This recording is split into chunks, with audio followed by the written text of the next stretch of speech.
I watched this movie Burnt, Burnt. It's about a chef. Bradley Cooper plays the main character. Oh, cool. And you know, chefs in this movie, they're arrogant, big, egotistical guys who they're running the biggest restaurants. Because we know chefs, when they're at a certain level, like Gordon Ramsay, they own their own restaurants. Like, they're the real deal. It's that type of movie. Yeah.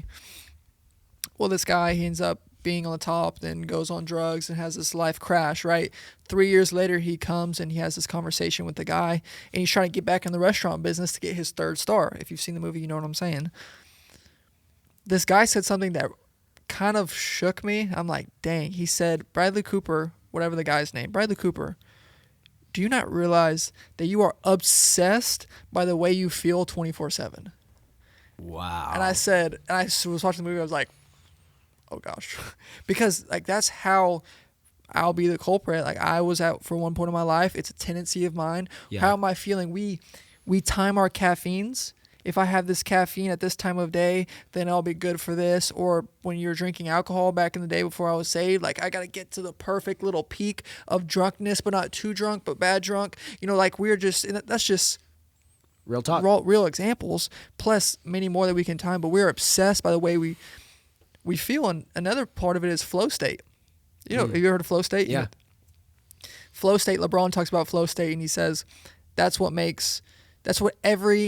he says elite, but anybody who's creative, athletic, anybody who's in any genre or career chases after is when you're working and it doesn't feel like work. Mm-hmm. You get in that flow state and you're playing basketball, and he says after the game he could play for another 2 hours. Mm-hmm. I'm sitting there on my laptop and I'm creating, and I feel like I could edit for 8 days straight. You get in that flow state and you're just locked in. And if you have experienced it before, you know what it is. And it's really when you're doing what you love. Right. The problem I have come across in my own life is understanding how fallible I am. I'll be sitting there and I'm in flow state and I'm editing for 4 or 5 hours. I'm hungry. Gosh, like why am I hungry? God, I just want to stay in this moment forever. Or God, I'm tired. Or God, I drink my caffeine and I'm locked in for a while, but then I get tired because you only have 4 to 5 hours of mental capacity per day, and then your mind gets tired because we're not God. We're bound by human flesh. We're about the sin.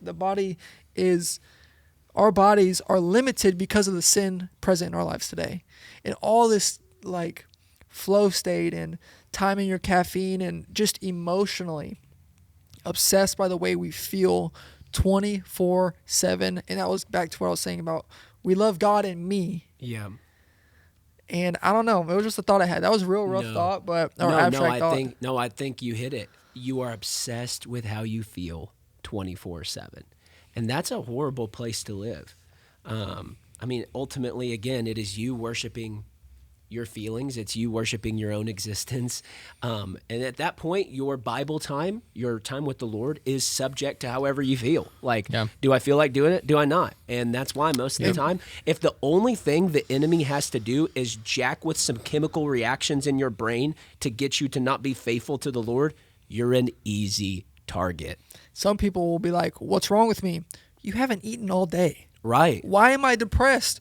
Your health is absolutely horrid. Yes. You haven't worked out in 2 weeks. You haven't seen the sun in 3. And health is so much bigger than, cellulite and fat and muscle, okay? There is a cellular health, right? And that's one of the things my wife is constantly educating me on. My wife is crunchy, okay? If you don't know what crunchy is, think granola.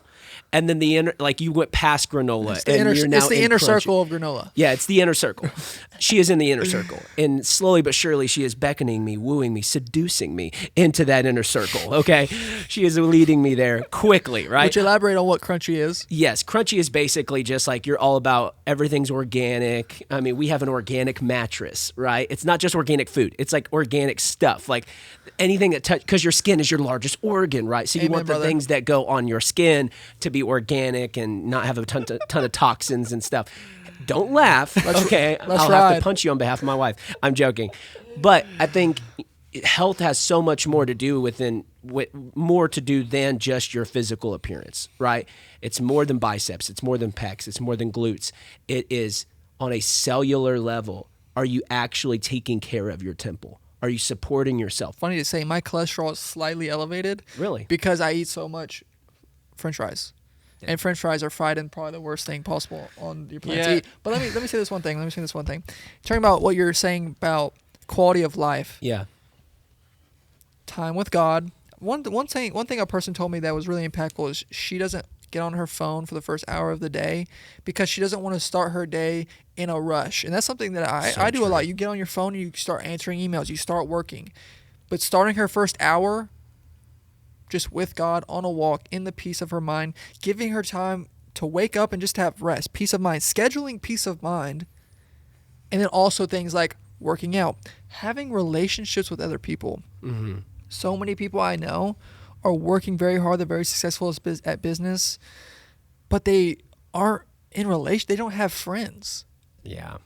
Like, we can't sacrifice. Like, social media is a copyright version of relationship.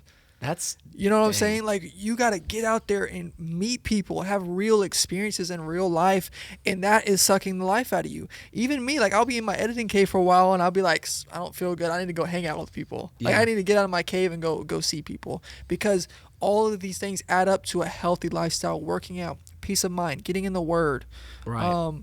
Having real life relationships with people, bearing in one of those burdens, all these things culminating to a healthy lifestyle. Yeah, I heard something recently that the that was pretty good. That was I don't know. That was pretty good.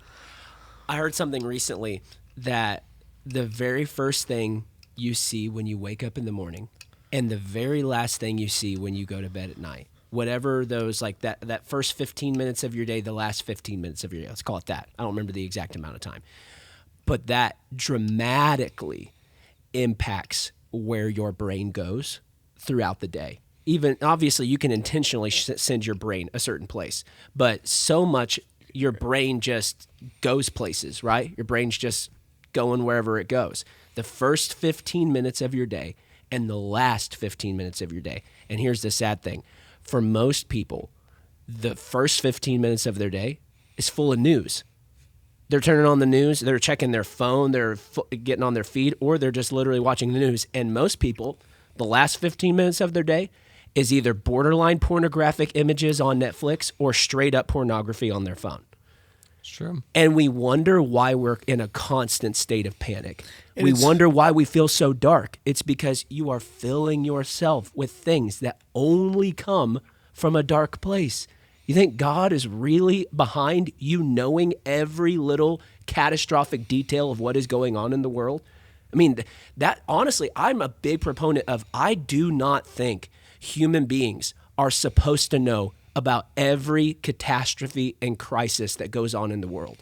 I think only God has the emotional capacity to handle knowing in real time how the world is falling apart. Yeah. I think we have enough on our plate as it is, just handling each other and handling ourselves. True. Not only to take in, another shooting, another bomb, another plague, another earthquake, another wildfire. Like, we can't handle that. And I genuinely don't think we were ever supposed to know how much crap was going on a daily basis. I mean, when you look at the news, the basis of what they do, good feel-good stories don't sell. No. Their method to reach and get their numbers and meet their quota to make money is built on controversy, stirring up strife. Why do the most clickbaity titles that we look on the magazines at the HEB? What are those called? Tabloids. Yeah.